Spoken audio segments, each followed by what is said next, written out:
Welcome to Coach2Scale, how modern leaders build coaching cultures. I'm your host, Matt Benelli. Join me as we build a community of like-minded professionals who share the belief that effective coaching improves the performance of every team member. Our mission is to help leaders become better coaches.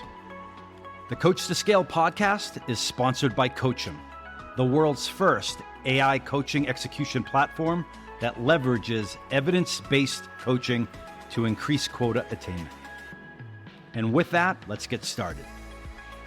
Welcome, everybody. I'm excited to have the conversation with today's guest. He's someone that I've known for a long time, and he brings a wealth of experience to the table, and he tells great stories.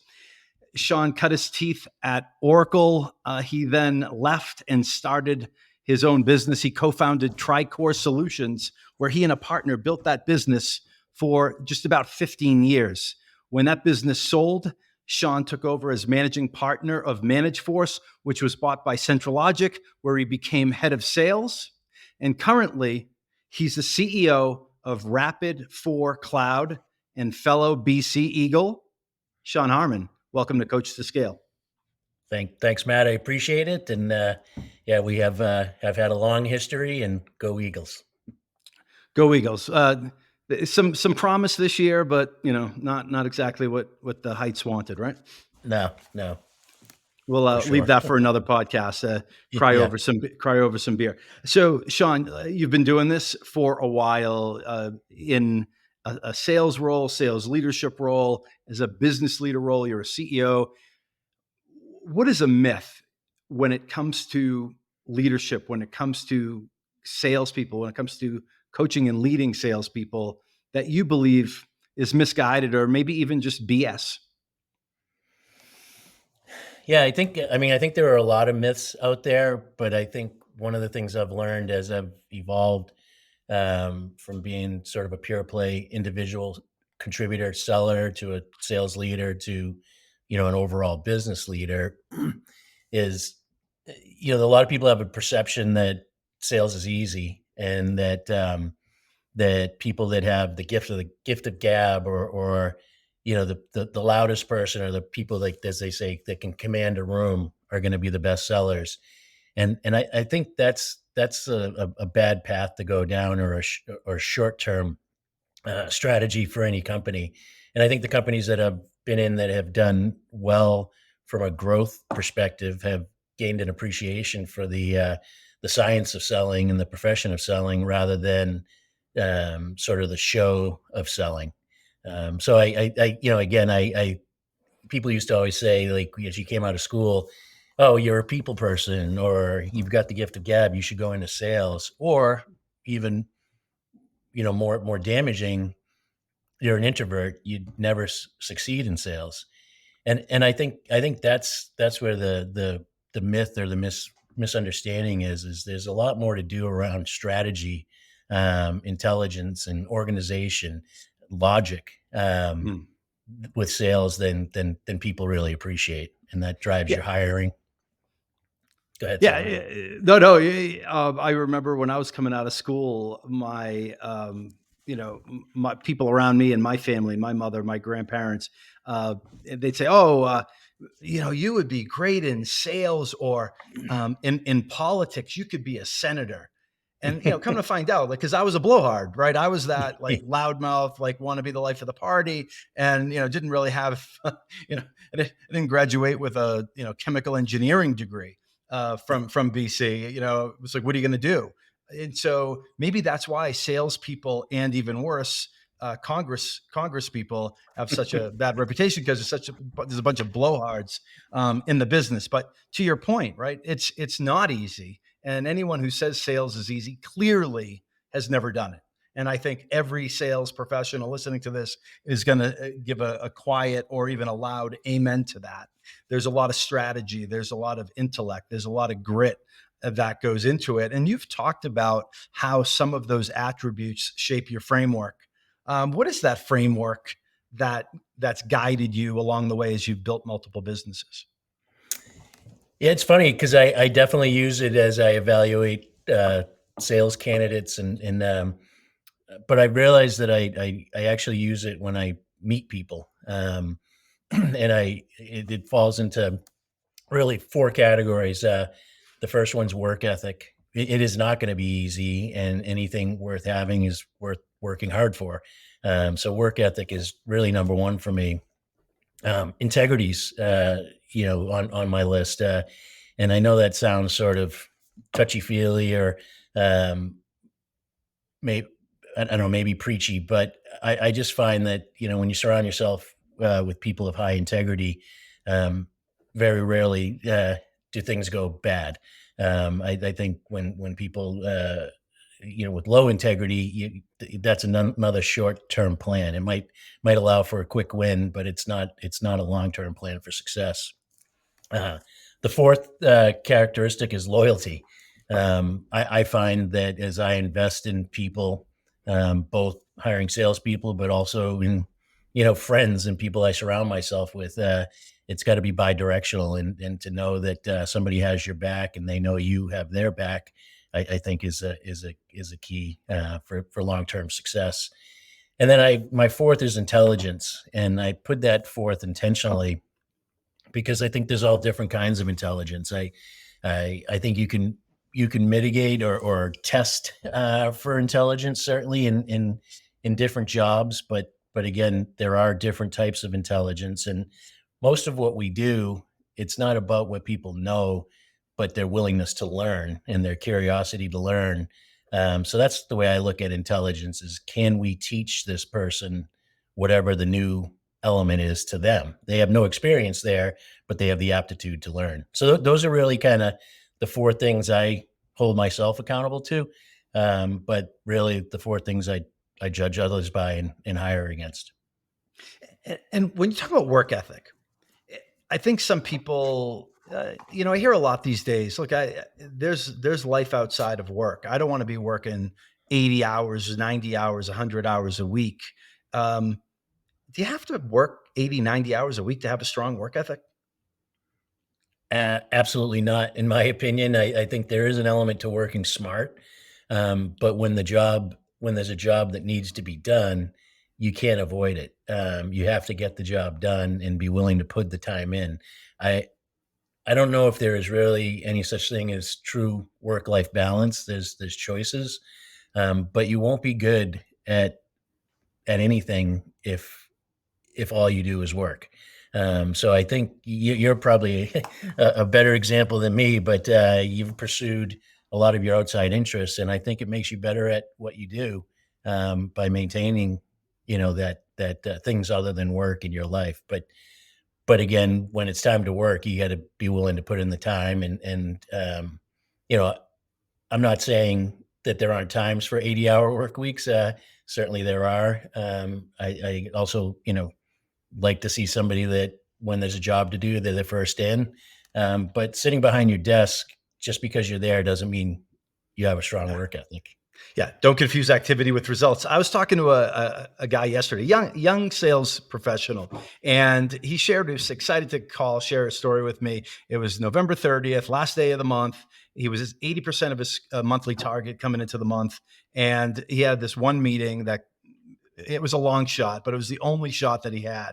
He's like, I said a quiet prayer to myself, and then I got on the phone. I got there early, set the agenda, executed, and lo and behold, they bought. And he went from 80% of his monthly target to 110% or so. And he made up for the 2% shortfall that he had in October. So, yeah, so Q4 to date, he's a little bit ahead. Super excited. We talked a little bit more, and we were talking about confusing activity with results, and the fact just because you're sitting in the chair doesn't mean you're doing anything. And he said, I was told that if I set two appointments for myself, if I set two appointments for myself a day as a sales professional, then that is going to get me to the numbers where I need to go. That'll, on top of that, will be gravy, like what may come in on its own, where BDRs may help me out, etc. And he said, you know, tomorrow today is the first day of December, right? So that's when we're recording this, first day of December.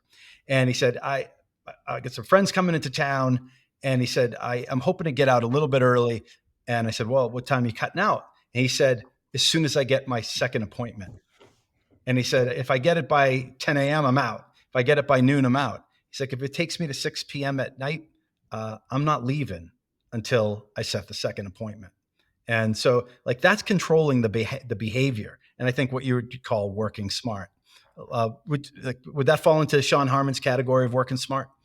Absolutely. I think, again, don't confuse activity with results for sure. Define the results and the outcomes will follow. Somebody had once told me, there's in sales, it seems like more than anywhere else, there's so many sayings or cliches but plan your work and work your plan. It is a great one, because showing up not knowing what you're going to do in a given day, that doesn't lead to results.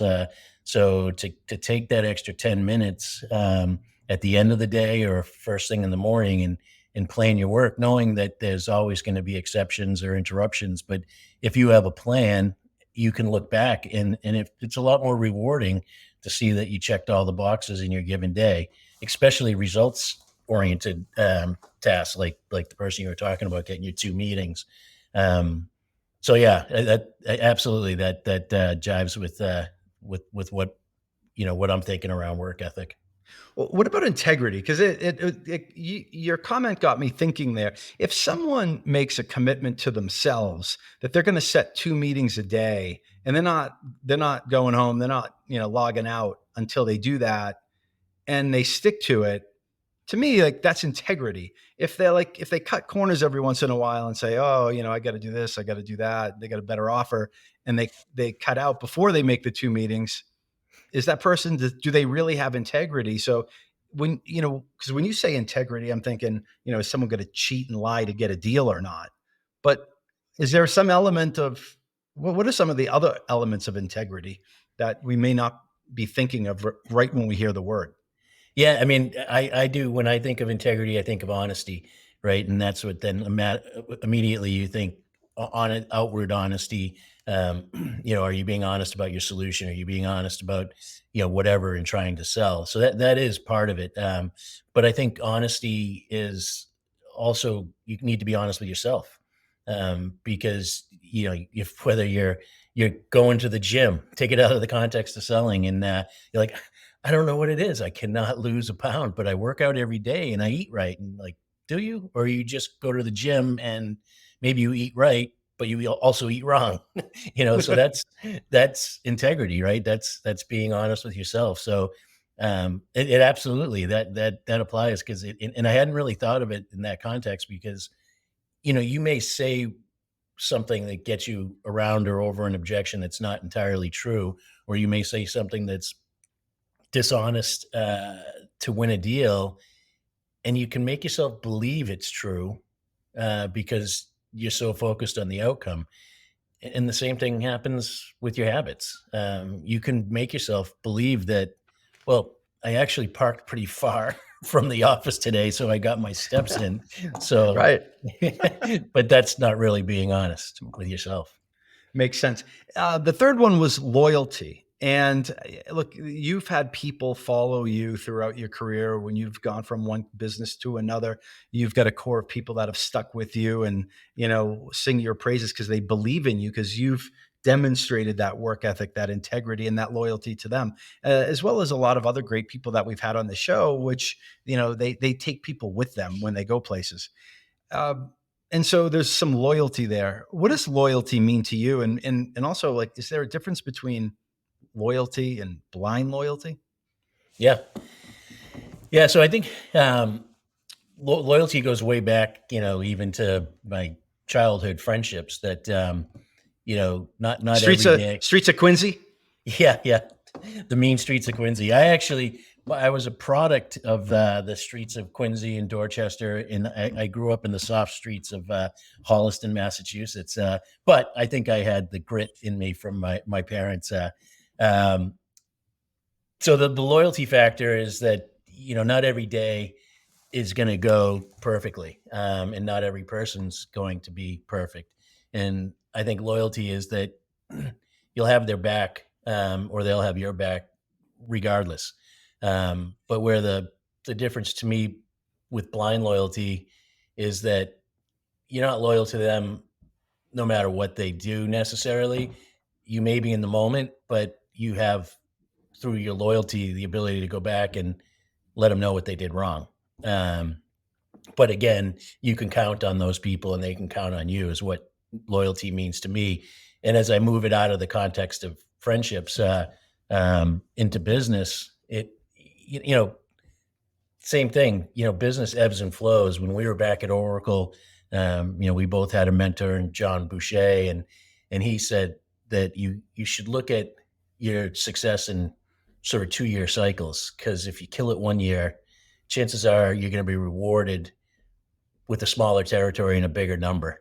And you may have cleaned the slate in year one and year two, you're not having the same success. But when you look over the body of work, you're still doing well, and people know that. And so I think that's part of the loyalty, is to be able to ride the highs and the lows together, and work together and trust each other. That it's not a relationship of convenience, or a relationship of a transactional relationship. It's longer term than that. And I do think that's one of the things I'm most proud of, quite honestly, not selling companies or how much I've made, or not made, but the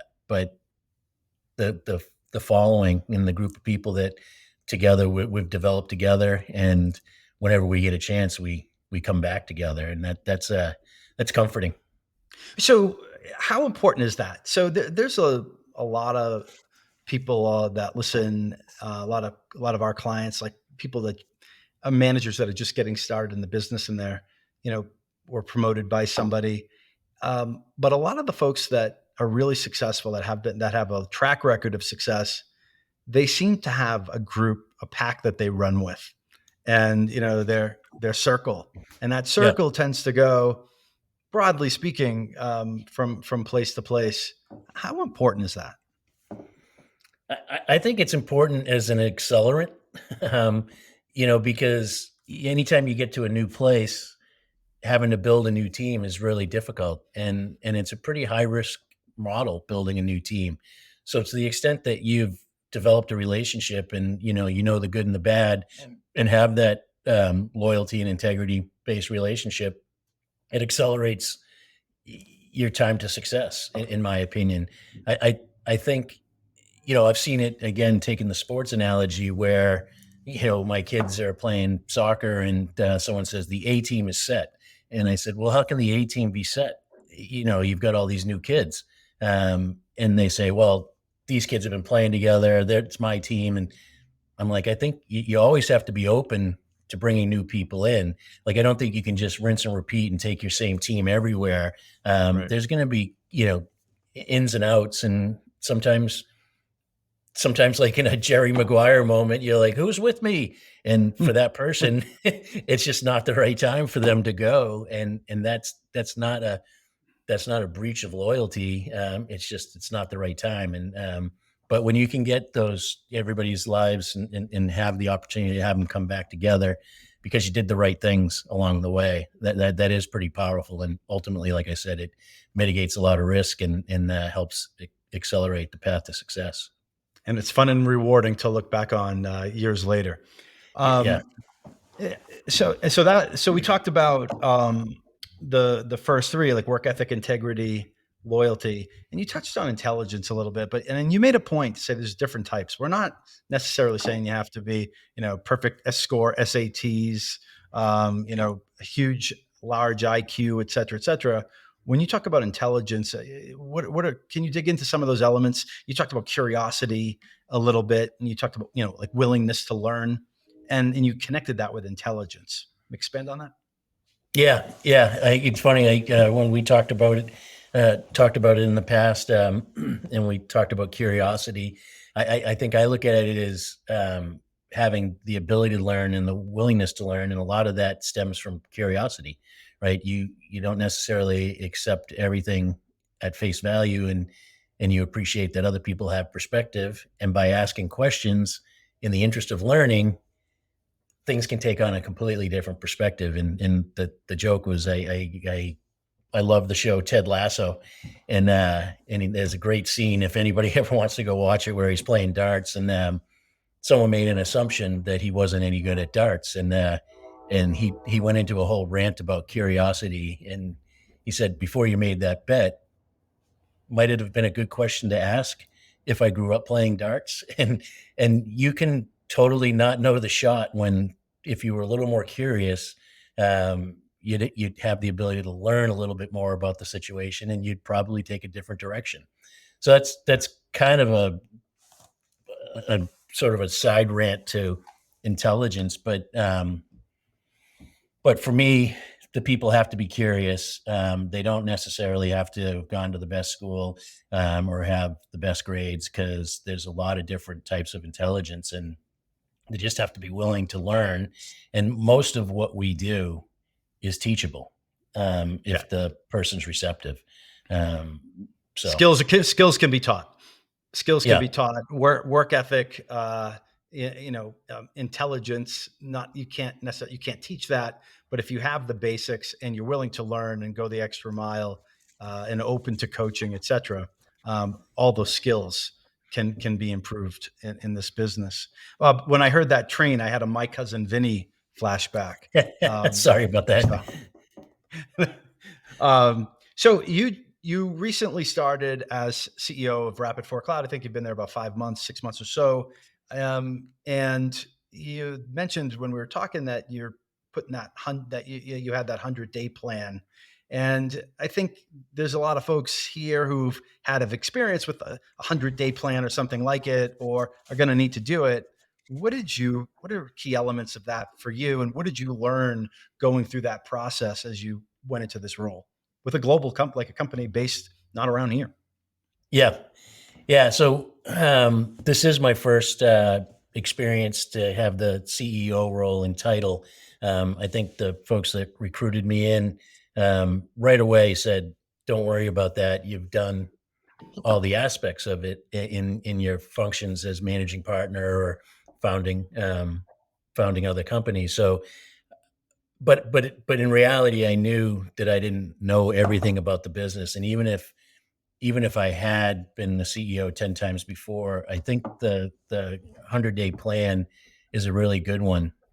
And I credit a guy I worked with 2 companies ago, Dan Vucinek, with introducing it to me, and it really stems around you know, actively listening, getting out and talking to the people, giving them an opportunity to be heard, then taking that which you hear and you digest through conversation, and analyzing that to identify gaps. A lot of those gaps will be articulated to you by the people. They'll be pretty quick to say what they're missing or what they need, but also, based on, my experience, to be able to apply my experience now to say, well, geez, these guys are, it's kind of a trees in the forest thing. If they step back a half a step and go to the left, it's going to make their life a lot easier. So that's what I'm bringing to the table. So you do the active listening, you compile your observations, you layer in your experience and the feedback from those people, you develop a set of gaps, and then you prioritize those gaps, and then you develop the plan to fix those things. And the whole time, it has to be, at least in our world, but I think any business, it has to be with an eye towards growth and profitability. And I think a lot of companies, especially early stage companies, where they're playing with other people's money, they lose sight of the fact that there's no such thing other than in baseball is if you build it, they will come. You have to have a plan that drives revenue, that drives profitability, or else you won't be around. So the list is done and compiled as if money were no object, but then the prioritization is done with an eye towards the resources that are available to you. Um, Ah, and I really like the way you talk that the initial analysis is, hey, if clean slate, if we could have anything, like what would we need here? And then of course you have to prioritize how that goes. What's the importance? How do you value, or what kind of premium do you put on the importance of meeting people and not taking into account what you may have been told by the senior leadership team through the interview process? Like what have you learned about that? It's been a crazy time, and I think we've discovered the case in point right here. Technology can bridge the gap somewhat from the face-to-face coming out of COVID, and we spend all day on Zoom calls. But meeting people and just seeing them eye to eye and having a conversation, being able to take a as my kids say, take a beat and take a breath and get to know what's going on in their side of their eyes.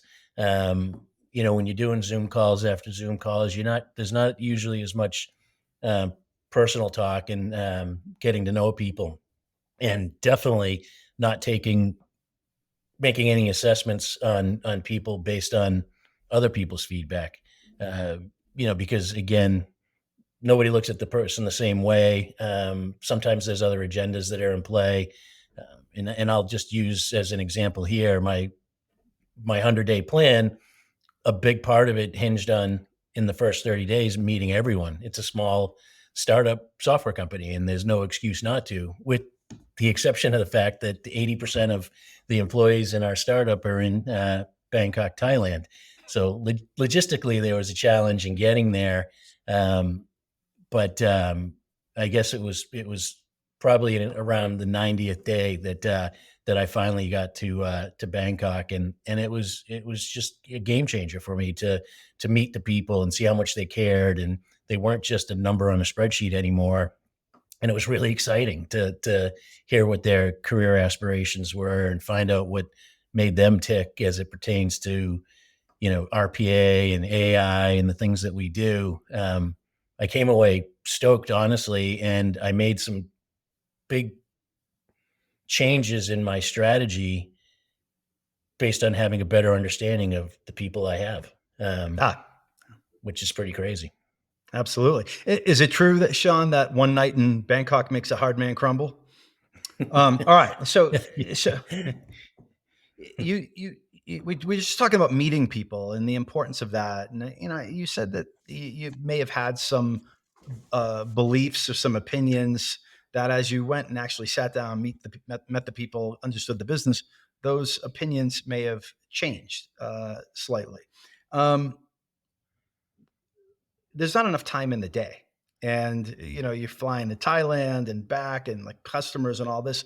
If you have a family, um, how do you look at how important is it to choose where you spend your time? It it's the most important thing. I think that, and you have to be transparent with that, because What do you that mean? can come. Well, I think you just have to set expectations that, you know, for us as a company, it's incumbent on me to set the vision, and then to challenge people to say, is this time contributing towards the vision? And if you can't articulate that it is contributing to the vision, then is it a personal issue that needs to be addressed right now? Because you know, it's not always going to be, it's all about the vision. But in the workspace, if I don't clearly articulate the vision, and then everybody has a chance to do a gut check to say, is this activity that I'm doing right now really contributing to my piece of the vision? Um, then you'll never get there. So, I've heard other people say that, my job is to get there faster. And so he would challenge this particular person would challenge um, anybody that came into his office. He would point to the board and say, is this conversation helping us get there faster? And there would probably be the vision. But that's a little extreme. But I do think at some level you need to understand and be where you are, I guess, is the reality of it is, um, right now we're here to work. We're here to, achieve the goals of the company. And are we, let's wait till whatever time and we'll go bullshit about the Red Sox. Um, but yeah, I think it's really important, because it just goes back to sort of the habits and stuff that we talked about earlier, and being honest with yourself is, you know, there's room for friendships and casual conversation at work without a doubt. And you don't have to work 80 hours to be successful, but let's be where we are, Right. like, Yeah. um, Yeah. Jim Rohn famously said, something like you're a product of the 5 people that you spend the most time with. And what is your take on that? How important is it to determine who you spend time with and how much time you spend? Like, how do you think about that? yeah, I know. I think it makes a lot of sense, and I think you have to be protective in some ways of who you let into that circle. It's funny that you mentioned that, and it was only a few days ago. A friend of mine, we were just talking about life, and he said, the way I look at it is there's three types of people that come into your life. Really, three types of friends. There are friends for a reason. There are friends for a season, and there are friends for a lifetime. And I think when you surround yourself either in the work environment, I think you have to look at that some of it's transactional, and you invest accordingly. Some of it may be a little bit longer term, or but still with a purpose in mind. But the ones that you really want to invest in and spend time with are the ones that are there for a lifetime. And I don't think you have much control over that. To be honest, it's sort of the way things happen. But being aware of it helps you prioritize where you invest. Well, being aware of it, and I guess we're using a flexible, broader definition of friends in this case, but figuring out where and with whom you spend time, who you invest in, who you try to help get better, who you try to pull up. Even with clients, what type of clients get all of the company's resources or more of the company's resources? It because there only is so much time in the day. And over the past 10 years, we've analyzed top performers. And the top attribute of top performers that we've studied is that they are maniacally protective of their time. And so like it all comes into, what we're talking about, like work ethic, working smart, who you spend your time with, right? It's all a function of that. So I really like how you frame that. What was that? Friends for a reason, friends for a For season, and friends for a lifetime. And insert whatever other word you want for friends, Yeah, clients, employees, et cetera. Awesome. So, Sean, let's dig in and talk a little bit more about you. So we learned, kind of what makes you tick, your philosophy, but who's Sean Harmon here? Um, Sean, what's a key element of entrepreneurship that applies to sales and coaching? So when you think about the businesses that you built, you're an entrepreneur, but you've also been an individual contributor, salesperson. You've been a sales leader, and a CEO. What are the elements of being an entrepreneur that you would like to see more broadly adopted by uh, business people?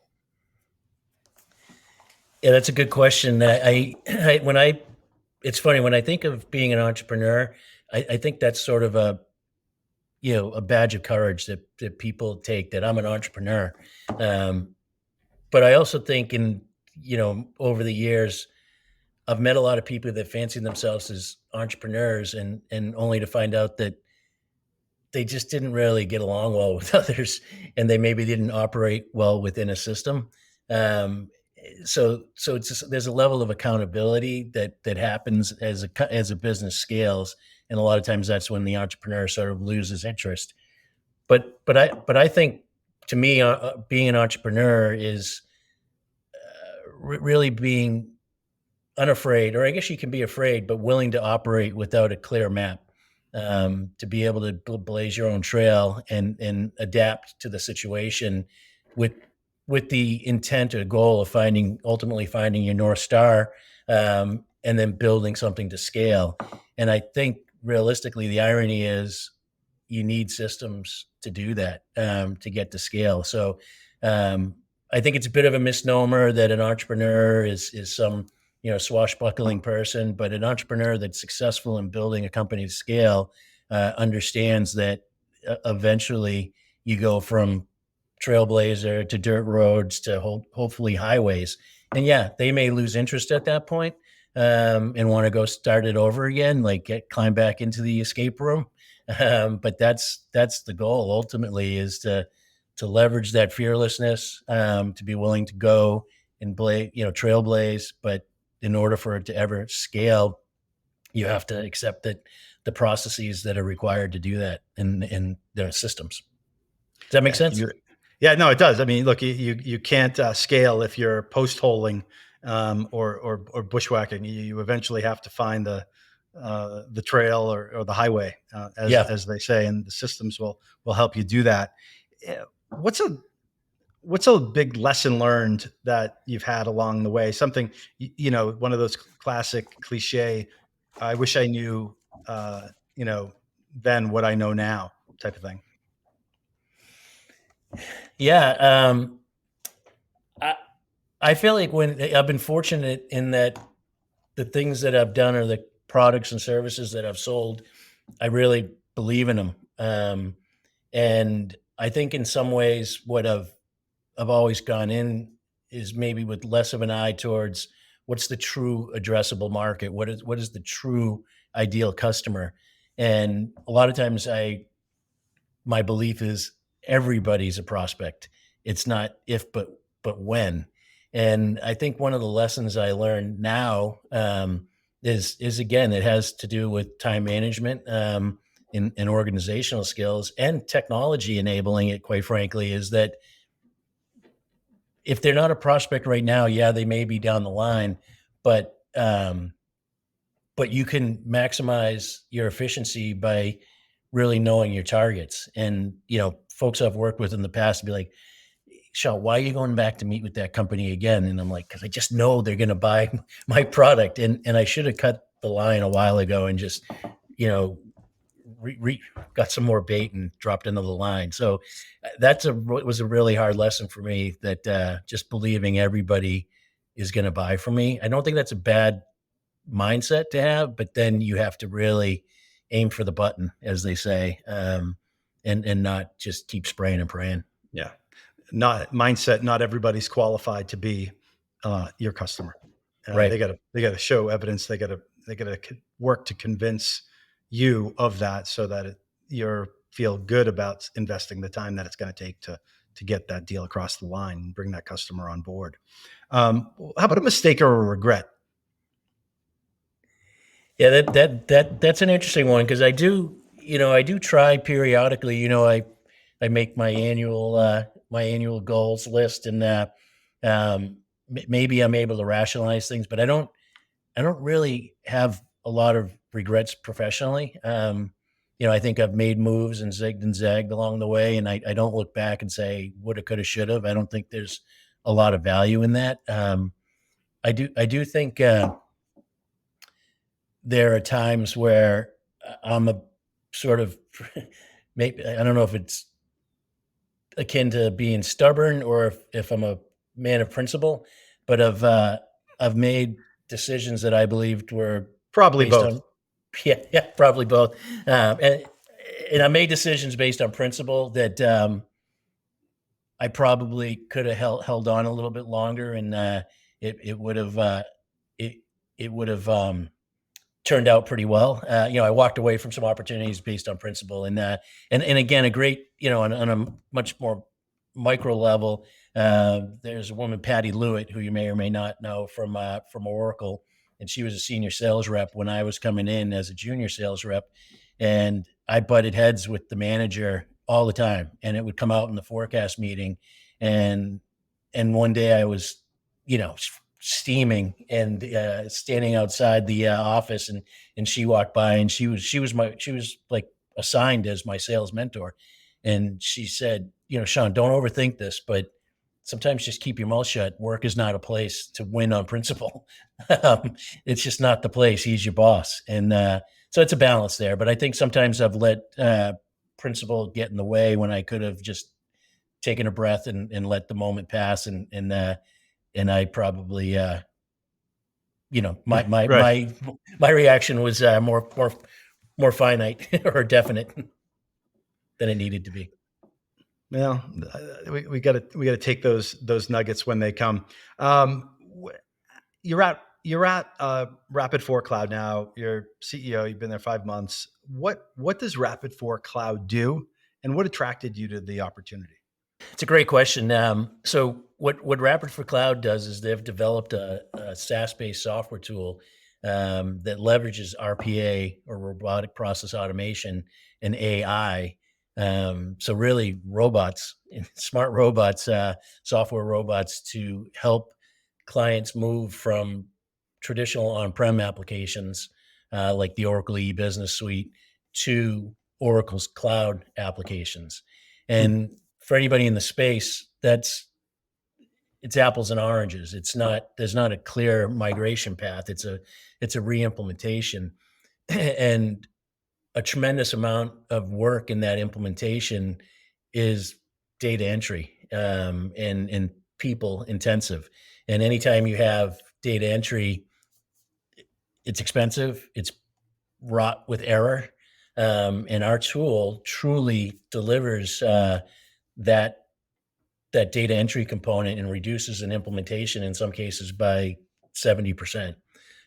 So having grown up at Oracle, then got into the services side, the system integration and implementation side, and managed services side, when I was approached by the investors at Rapid4Cloud, I was like, yeah, wow, that sounds cool, but it's too good to be true. Like, that's just that, like, it just doesn't, why it doesn't exist.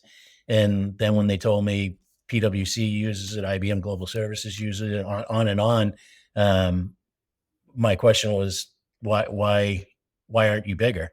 And they said, that's why we're talking to you, is we're founder run, and he's a technologist, and we really need a go-to-market strategy to stimulate growth. So I couldn't be happier. I was a little bit, like, I was excited but skeptical. But now that it just makes it easy to get out there and get excited with the customers, with the employees, and with the prospects. So I'm having a lot of fun. So I know if someone wants to get a hold of you, they could go to LinkedIn, Sean Harmon. But if they wanted to learn more about Rapid4 Cloud, how do they do that? Yeah, so actually, they can go to our site, rapid4cloud.com. On that site, there's a lot of information, including some online tutorials. But just by virtue of the fact, if they click on more information, we'll get to them, or they can feel free to give me a call directly as well. All right, and that's Rapid, the number 4 Cloud, right? Exactly.com. All right. So, couple more questions. We'll close out here. 2 questions. So, with Coach2Scale, we talk a lot about coaching and leadership and the things that we've been talking about today. Usually people who care about that type of stuff, like yourself, were the recipient of good coaching somewhere along the way. Tell us about a time where you had some great coaching, by the way, whether you liked it or not when you were getting it. Yeah.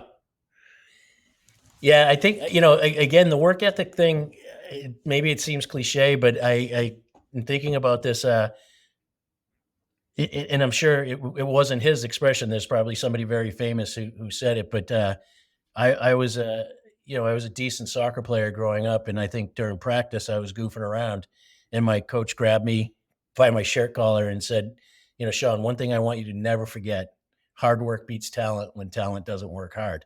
And I was like, what the hell does that mean? And but I've just seen it over and over again, and there's nothing I love more than seeing a talented person get beat by a hardworking person. And that just was always in my head. There's always somebody better than you, and work hard at practice. There's work hard when no one's watching. So that's one thing that stuck with me. And anytime I felt like I was up against a learning curve work wise, I just knew that if I kept working hard, I ultimately I would win. So that's one thing that really stuck with me. And I mentioned it earlier, but it was a sales leader at Oracle, because I was sort of flapping, trying to figure out my territory. Who do I call? There wasn't a lot of technology, believe it or not, supporting what we did at the time. And in that, in this this person told me that was the one that came and said, really, do you have a plan? If you have a plan, work your plan. Have a plan, work your plan. Have a plan, work your plan. So that's anytime. Like I've been on a plane going to a big meeting, and I'm like, oh, I didn't do a call plan yet. And the call, a call plan seems like a trivial thing, but when you walk through what you expect the outcome to be, what is your plan for the call, and then you drive the meeting towards your plan, the outcome's almost always positive. Proper planning prevents piss poor performance. Yep. Good old What, Marine Corps. What about one of those crazy stories from the past? Something that happened years ago. You're like, you kind of maybe even shrugged it off back then, but today you're like, man, I can't believe that happened. Yeah, I probably have some that aren't fit for print. No moped stories. Yeah. No Napa stories. I do have, I guess sort of like Ronald Reagan says in sales, trust but verify is the theme of this story. And in Boston, anybody that sold technology probably has tried to or has sold to a company called Iron Mountain. And we were a small consultancy Oracle partner at the time, and just through actually, 1 degree of separation, we got a meeting with the CIO, and the CIO had us come in, and he said, "I've got an hour for you." And within 20 minutes of us talking, he said, "Hold on, based on what you said, I want to bring somebody else into the meeting." So he calls and has this other person come into the meeting. And it was just one of those meetings, Matt, that, hopefully we've all had, but I was gold. Everything that came out of my mouth was perfect. And every question that was teed up, I'm like, yep, I'm glad you asked that, because we can do.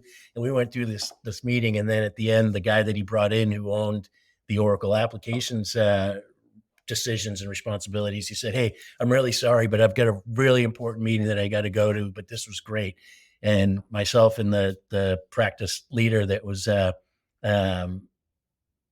in the meeting with me, we walked out, we're high-five, like we're trying to contain ourselves, because we're like, that couldn't have gone better. And we come out, at the time, Iron Mountain's headquarters were right next to South Station. And so we come out of the building, and it's a nice summer day, and we cross the street, and we're walking back to where we parked. And this guy that had a hard stop in a critical meeting, I look down, he's laying on a bench with his headphones on, eating a sandwich. And I'm like, "You bastard." He wasn't even listening.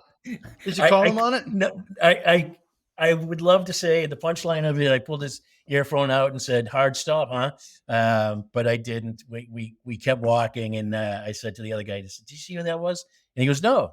And so we had a pretty good laugh. Needless to say, we never got a deal there. But Shocker. Trust but verify. Customers. I'm not saying they lie to you, but they don't always tell you the truth. And I think you can't. You always got to do your check downs and have a plan for when you get punched in the face. Yeah, not calling him out. You got to add that to your regret list. That's I guess that's sure enough. Call him out. I got him back up. I got him back up in Napa Valley at Open World, though. So comes around. What comes around goes around. Sean, listen, this has been great. We learned a ton. We talked about work ethic, loyalty, integrity, intelligence. We talked about the importance of the 100-day plan and what you learn along the way and meeting people, and reconfirm something that we see all the time, which is that you don't necessarily need all the talent. You just got to grind it out, and it's a great reminder there. Any last minute advice, especially for the leaders that are just coming up, just getting started? Yeah, I mean, I guess again, don't forget where you came from, right? I think for me, I think having some empathy for how hard the job is worth its weight in gold. And when I say having empathy, it doesn't mean going easy or letting people off the hook or not having accountability, but there's nothing harder than being a junior level or startup salesperson whose boss makes it sound like everything's easy. So having some empathy, knowing how hard to push, but then to let them know you're human too, I think goes a long way. And then it goes back to those 4 things again. If they see that you're working hard, if they see that you operate with high integrity, and if they know that you have their back, I think you'll build sales teams that will follow you for a long time. Well, that's a great lead from the front. That's a great place to leave it right there. Sean, Yeah. Thanks a lot, man. Thanks a lot. Thank you, Matt. This was fun. Appreciate it. Awesome. Anytime. And thanks to all of you out there. If you're tuning in and you've made it this far, thanks for listening. Also, it would mean a lot if you could leave a rating on the show, either on Apple Podcasts or Spotify, or if you're watching the full video on YouTube, wherever you're consuming it, leave a comment. Tell us what you like and what you don't like and what you'd like to see more of. Love to hear from you. And those likes, that engagement helps the show grow, helps build the audience that we want to build so we can share the best information with you. With that, again, Sean, thank you very much. And for everyone else out there, until next time, coach them if you want to keep them. We hope you've enjoyed this episode of Coach2Scale, How Modern Leaders Build Coaching Cultures. For show notes and other episodes, visit us at coachem.io. That's COACHEM.io. And follow us on Twitter at CoachemNow. See you all next week. Thanks for joining. And remember, coach them if you want to keep them.